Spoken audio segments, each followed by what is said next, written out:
సరే ఇప్పుడు సో ఈ ఎండాకాలంలో చెప్పినట్టుగా అన్నారు. ఈ కొబ్బరి బోండాలు అయి తాగటము, మజ్జిగ, వాటరు, జ్యూసు, పుచ్చకాయ పుచ్చకాయ, అలాగే మన తాటి ముంజలు ఇవన్నీ హెల్త్‌నిచ్చేవంటారా? మంచిది. సో, మన ఏజింగ్‌ని కూడా కాపాడతాయి.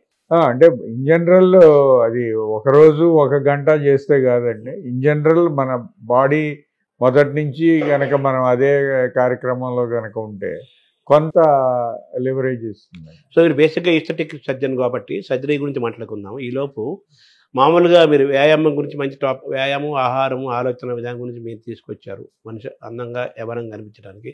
అయితే వ్యాయామం చేసేవాళ్ళు రెగ్యులర్‌గా వ్యాయామం చేస్తూ క్రమశిక్షణగా ఉండేవాళ్ళు వాళ్ళ వయసు కంటే ఒక 9 ఇయర్స్ తక్కువ కనిపిస్తారని ఎక్కడో చదివాను సార్. అది ఇది కరెక్ట్? అంటే కొంతవరకు కరెక్టేనండి. దాంట్లో కూడా ఏదైనా అతి ఎక్కువైతే మంచిది కాదు అనేది కూడా ఉంది కదా. అవును.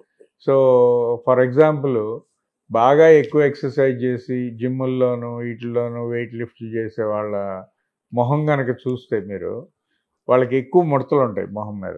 ఎందుకు అని కనుక మీరు దాని డీటెయిల్స్లోకి వెళ్తే నెంబర్ 1 వాళ్ళ అవసరానికన్నా ఎక్కువ ఎక్సర్సైజ్ చేయడం ద్వారా ఫ్యాట్ని తగ్గించడానికి ట్రై చేస్తారు. నెంబర్ 1. నెంబర్ 2, ఆ ఎక్సర్సైజ్ చేసేటప్పుడు మనం నేర్పించే మన ట్రైనర్ కానివ్వండి మన మీద కూడా ఎలా పెడతాడంటే లాస్ట్ 3 సార్లు అమ్మ చేయండి, రెండోసారి చేయండి, మూడోసారి చేయండి అన్నప్పుడు ఇలా ముక్కి బాగా మొహం మీద ముడతలు తెచ్చుకుని మొహాన్నంతా కుంచుకునేటట్టు చేసి వెయిట్ని తొయ్యిద్దామనో లేదా పరుగు చివరిలో మనం దీన్ని పట్టుకోలేక ఫేస్ మీద ఎక్స్ప్రెస్ చేయటమో జరుగుతుంది అనమాట.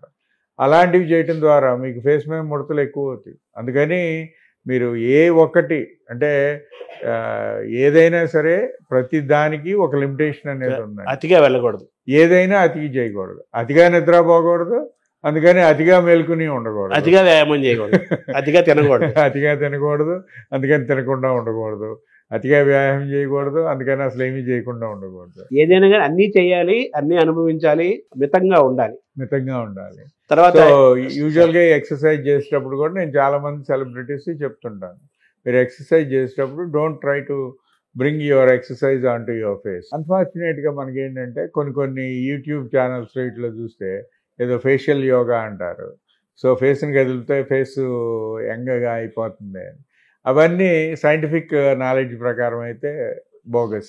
ఈ సందర్భంలో మీ సబ్జెక్ట్లోకి వస్తే ఫేస్ చాలా మంది వయసుని అంచనా వేయటంలో కొంతమంది వాళ్ళ వయసు కంటే చాలా తక్కువ కనిపిస్తారు, కొంతమంది వాళ్ళ వయసుకు సమానంగా కనిపిస్తారు, కొంతమంది ఎక్కువ కనిపిస్తారు. దానికి అనేక కారణాలు ఉండొచ్చు.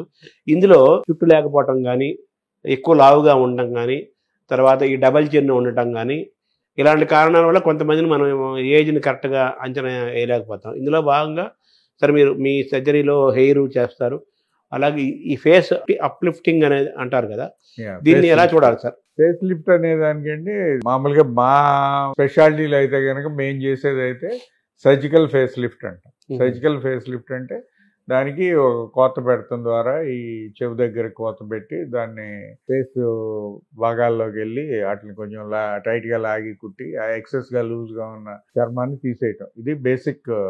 అంటే రామాయణాన్ని 3 ముక్కల్లో చెప్పు అంటే కనుక చెప్పే విధానం. దీంట్లో అనేక విధానాలు ఉన్నాయి. ఈ face lift, superficial face lift, minimal access face lift, non surgical lift, laser, అదే మాదిరిగా ఇట్లన్నిటికీ వేరియస్ విధానాల్లోనూ ఉంటాయి, వేరియస్గా మనకి రిజల్ట్స్ ఉంటాయి.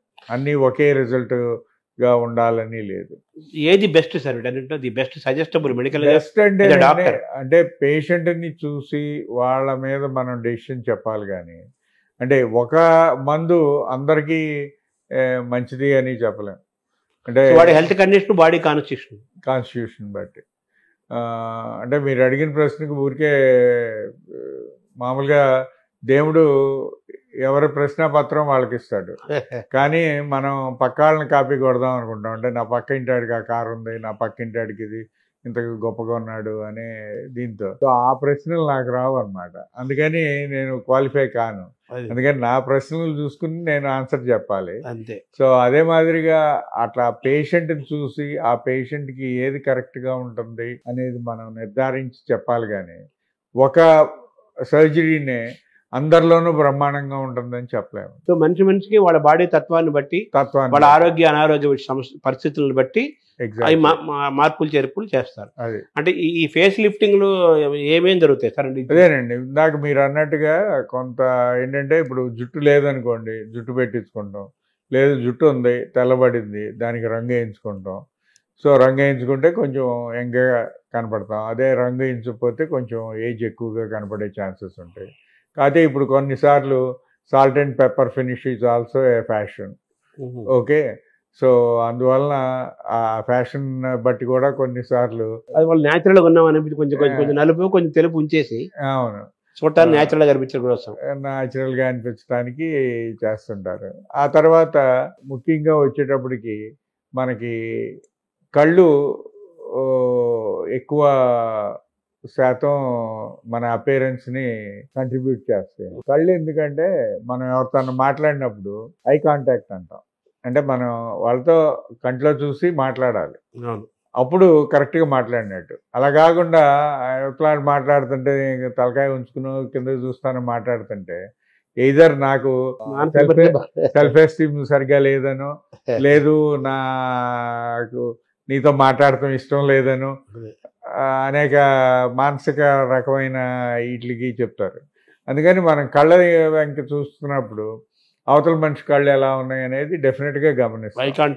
Eye contact. సో ఈ ఐస్లో ఏంటంటే కంటి పైన ఉన్న కను రెప్ప దగ్గర చర్మం ఎక్కువగా ఉంటాన్ని బ్లెఫ్రోప్లాస్టీ అనే సర్జరీ ద్వారా కరెక్ట్ చేస్తాం. సుపీరియర్ బ్లెఫ్రోప్లాస్టీ అంటాం. దానివల్ల ఏం జరుగుతుంది సార్?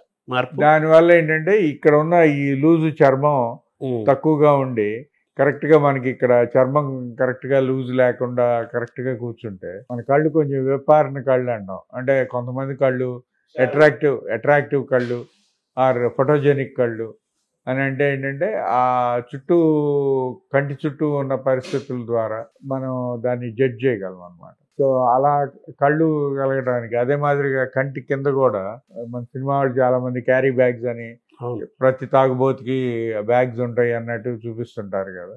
సో ఆ క్యారీ బ్యాగ్స్ లాంటి వాటిని ఫెస్టూన్స్ అంటాం.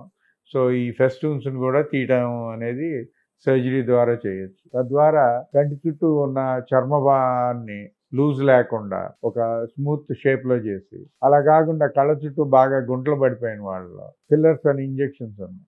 ఆ ఇంజెక్షన్స్ ద్వారా ఆ గుంటల్ని ఫిల్ చేసి అక్కడ మనకి స్మూత్గా వచ్చేటట్టు చేసి, సో దాన్ని మనం వాళ్ళు ఇంకా ఉన్న వయసు కన్నా తక్కువ వయసుగా కానీ యంగ్గా కానీ కనపడే విధానంగా చేయటానికి ఒక మార్గం అండి. దీన్నే సుపీరియర్ అండ్ ఇన్ఫీరియర్ బ్లెఫ్రోప్లాస్టీ అంటారు. అంటే కళ్ళ కింద నలుపు రావటము, గుంటల పట్టము, అదేనండి, గుంటలు, నలుపుదనం, ఇట్లన్నీ ఈ 2 టాపిక్స్లోనూ కవర్ చేయొచ్చు. సరే, కళ్ళు ఇప్పుడు విన్నారు కదా, ఇప్పుడు మామూలు ఒక్కొక్కరికి ఒక్కొక్క రకమైన కన్ను ఉంటుంది. కొంతమంది పెద్ద కళ్ళు ఉంటాయి, కొంతమందికి చిన్న కళ్ళు ఉంటాయి, కొంతమందికి యావరేజ్ కళ్ళు ఉంటాయి, కొంతమంది ఫేస్ చూడగానే వాడి కళ్ళే కనిపిస్తాయి మనకి, కొంతమంది ఫేస్ చూడగానే వాళ్ళ ముక్కే కనిపిస్తుంది. అలా ఒకటి మోస్ట్ ప్రామినెంట్గా కొన్ని కనిపిస్తాయి. మామూలుగా మనం చెప్పుకో చెంపకు చారడేసి కళ్ళు, కోటేరు లాంటి ముక్కు, లేడీస్ కట్టుకుని దాన్ని పక్కకింత పొడుగు లాగి అదే చారడేసి కళ్ళు చేయడానికి, అదే చెంపకు చారడేసి కళ్ళు, తర్వాత మేకప్ తోటి గీతలు లాగేవాళ్ళు కదా. పూర్వం ఇంకెక్కువ ఉండేది, ఇప్పటికీ ఉంది, అదే అంత ఎక్కువ కాదు. అంటే నేను మగవాళ్ళ గురించి కూడా మాట్లాడుతున్నాను. చెంపకు చారడేసి కళ్ళు, కోటేరు లాంటి ముక్కు, తీర్చిదిద్దినట్టు కనుబొమ్మలు, తర్వాత ఒక పాల చెక్కిళ్ళు, ఇవన్నీ ఉన్నట్టుగా కొంత అందమైన వాళ్ళని ఇలా వర్ణిస్తారు కదా. ఇవన్నీ మీ సర్జరీ ద్వారా జరుగుతాయా? కొంతవరకు జరుగుతాయి. అంటే ఈ ఐబ్రోస్కి కూడా ఇప్పుడు మైక్రో బ్లేడింగ్ అని వచ్చింది. అన్ఫార్చునేట్గా మనకి ఇండియాలో చాలా మంది టాటూ చేయించేసుకుంటున్నారు. టాటూ చేయించుకోవడం కాకుండా ఆ టాటూనే గీతల్లాగా వేయటాన్ని మైక్రో బ్లేడింగ్ అంటాం. సో ఆ మైక్రో బ్లేడింగ్ చేయించుకుంటే మోర్ న్యాచురల్గా ఉంటుంది. అలా కాకుండా ఒట్టి టాటూ లాగా వేయిస్తే నల్ల రంగు పూసినట్టు ఉంటుంది. సో ఇవన్నీ ఏంటంటే మన కంటికి ఏది నిశ్చితంగా తెలుసో వాడు దాన్ని గమనించగలడు. అంటే ఇంగ్లీష్లో ప్రొవర్బ్ ఉందండి, what your brain knows your eyes can see అని. అసలు మామూలుగా మనం అంటే మీరు డాక్టర్ కదా, మామూలు కూడా ఎక్కడ చదివాను, మనం చూస్తున్నది కళ్ళతో కాదు బ్రెయిన్తో అంటారు. కళ్ళనే ముందు ఇక్కడ ఈ పార్ట్ ఇక్కడ ఉన్నప్పటికీ కూడా చూసేది కళ్ళు కాదు బ్రెయిన్ అంటారా? బ్రెయిన్ అది కరెక్టేనండి? అది అంటే మరి ఆ రిజిస్ట్రీ అనేది మరి బ్రెయిన్ తోనే కదా రిజిస్టర్ చేసేది బ్రెయిన్. అంటే ఇప్పుడు సపోజ్ మీరు ఒక మీకు ఇంట్రెస్ట్ కార్ల గురించి అనుకోండి, ఆ కలర్ ఆ కార్ని చూసి ఈ కార్లో ఈ ఫీచర్ ఉంది, ఈ కార్లో ఇది ఉంది, ఈ కార్కి ఈ టైర్లు ఉన్నాయి, ఈ కార్కి ఇవి ఉన్నాయి అని అన్నీ చెప్పగలం. అదే అది ఇంట్రెస్ట్ లేదనుకోండి, ఏముంది ఏదైనా కారే, ఆ కార్ ఎక్కాం ఈ కార్ ఎక్కాం, రెండు కార్లే అనుకుంటాం. సో అలా కొన్ని టాపిక్స్. అట్లాగే లేడీస్ ఉన్నారనుకోండి, చీరలో నగలో దాని మీద బాగా కాన్సన్ట్రేటెడ్గా చూస్తారు. అది మామూలు అడిగి చూస్తే కనుక ఏం తేడా ఉంది, దాంట్లో రింగ్ ఉంది, దీంట్లో కొక్కు ఉంది, ఏదైతే ఏమైంది అంటే ఈ ఫీలింగ్స్ ని ఎమోషన్స్ ని చెప్పేది బ్రెయిన్. అదే అంటే మనకు ఆ టాపిక్ గురించి తెలిసిన వాళ్ళం కనుక గమనించినప్పుడు we can easily identify what is the problem in that particular face or a particular area.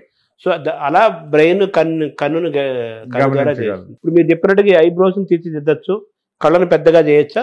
కళ్ళని కూడా కొంత క్యాంథోపెక్సీ అని అంటామండి. దాని ద్వారా కొంత షేపు మీరు ఇందాక ఏదన్నా విశాలమైన కళ్ళు, విశాలమైన చెంపకు చారడేసి కళ్ళు, చెంపకు చారడేసే కాకుండా చేప లాంటి కళ్ళు అని కూడా అంటారు. సో అంటే అది అలా యాంగిల్లో రావడానికి రవివర్మ బొమ్మ గీసినట్టుగా అదే అవన్నీ సర్జరీ ద్వారా జరుగుతాయి. కొంతవరకు జరుగుతాయి, కొన్ని సందర్భాల్లో చేయొచ్చు.